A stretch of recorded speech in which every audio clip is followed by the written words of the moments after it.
कि Delhi official language act 2000 ये कहता है कि हिंदी के साथ साथ उर्दू में नाम लिखना लाजमी है।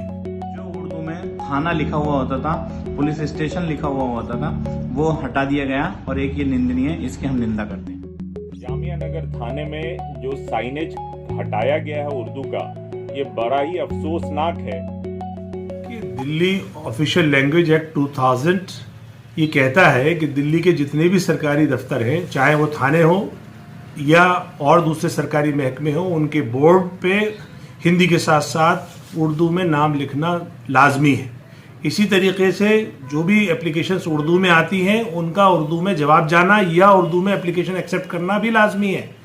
लेकिन अभी हालिया देखने में ये आया कि जामिया नगर और शाहीन बाग थानों का नाम जो अब तक उर्दू में लिखा गया था, अब जो 2022 में बोर्ड आए हैं उन नए बोर्डों में उर्दू नदारद है।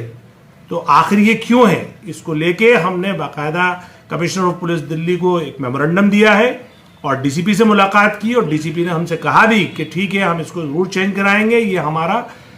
ओवरसाइट होकर ये चेंज हो गया है। लेकिन हमारा सवाल अब उन सरकारों से, खासतौर से अरविंद केजरीवाल सरकार से और भारतीय जनता पार्टी की सरकार से, कि जब भारतीय जनता पार्टी केंद्र में थी और एल के आडवाणी उप मुख्यमंत्री और गृह मंत्री थे,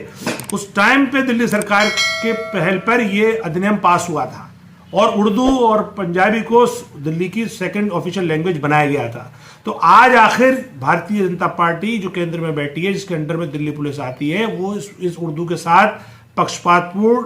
या मुतासबाना रवैया क्यों अपना रही है। दूसरा, जो मुस्लिम इलाके हैं जहां जहां पे उर्दू स्पीकिंग लोग ज्यादा रहते हैं, वहां के नुमाइंदे यानी विधायक भी मुसलमान हैं, काउंसलर भी मुसलमान हैं, आखिर वो इस पे खिलाफ आवाज क्यों नहीं उठा रहे?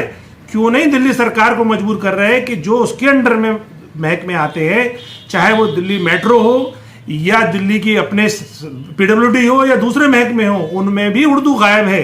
तो इस वक्त ये दिल्ली उर्दू स्पीकिंग लोगों के लिए ये एक बहुत जरूरी मुद्दा है और AIMIM इस मुद्दे को लेकर सारे महकमों में जा रही है, बाकायदा मेमोरेंडम देगी। अभी हम जानकारी मंगा रहे हैं और हम इसको लेकर पब्लिक में भी जाएंगे और अगर जरूरत पड़ी तो हम अदालत का भी दरवाजा खटखटाएंगे, क्योंकि उर्दू सिर्फ मुसलमानों की जबान नहीं है, ये किश्तवाड़ी नूर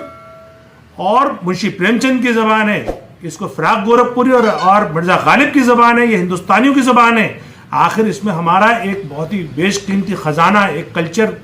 मौजूद है, उसको बचाने के लिए हमें जिस हद तक भी जाना होगा उस हद तक हम जाएंगे और MIM उर्दू को बचाने के लिए, उर्दू की बका के लिए और उर्दू की तरवीज के लिए कमिटेड है। और आप देखेंगे कि हम हर फोरम पे मुस्लिम एरिया हैं, जामिया नगर हो चाहे नॉर्थ ईस्ट में हो, सीलमपुर या जाफराबाद, वहाँ के सभी दिल्ली के अंदर जितने भी पुलिस स्टेशन हैं, उन पे से पहले थाने के ऊपर बोर्ड लगे हुए थे, उसमें उर्दू में भी लिखा हुआ था, क्योंकि उर्दू एक हमारी तहजीब है, हमारी एक जबान है उर्दू। हिंदुस्तान की एक तहजीब, सबसे तहजीब वाली जबान है उर्दू, जिस पर आज पुलिस स्टेशन पे से जामिया नगर हो चाहे शाहीन बाग हो या नॉर्थ ईस्ट में हो, सीलमपुर, जाफराबाद, मुस्तफाबाद, सभी जगह से जो उर्दू में थाना लिखा हुआ होता था, पुलिस स्टेशन लिखा हुआ होता था, वो हटा दिया गया और एक ये निंदनीय है, इसकी हम निंदा करते हैं। जामिया नगर इलाके में उर्दू को चाहने और मोहब्बत करने वाले की एक बड़ी आबादी है। उर्दू का गहवारा कह सकते हैं इस इलाके को। ऐसे में जामिया नगर थाने में जो साइनेज हटाया गया है उर्दू का, ये बड़ा ही अफसोसनाक है। कांग्रेस पार्टी की सरकार होती तो शायद ये कतई नहीं होता, लेकिन आज जिस तरह से संघ का एजेंडा लागू किया जा रहा है दिल्ली में, मैं मांग करता हूं दिल्ली के कमिश्नर ऑफ पुलिस और होम मिनिस्टर से और दिल्ली के मुख्यमंत्री से भी कि तुरंत जो साइनेज है जामिया थाना का, उसको उर्दू में भी लिखा जाए, ताकि उर्दू के चाहने वालों के साथ जो सौतेला व्यवहार हो रहा है वो ना हो सके।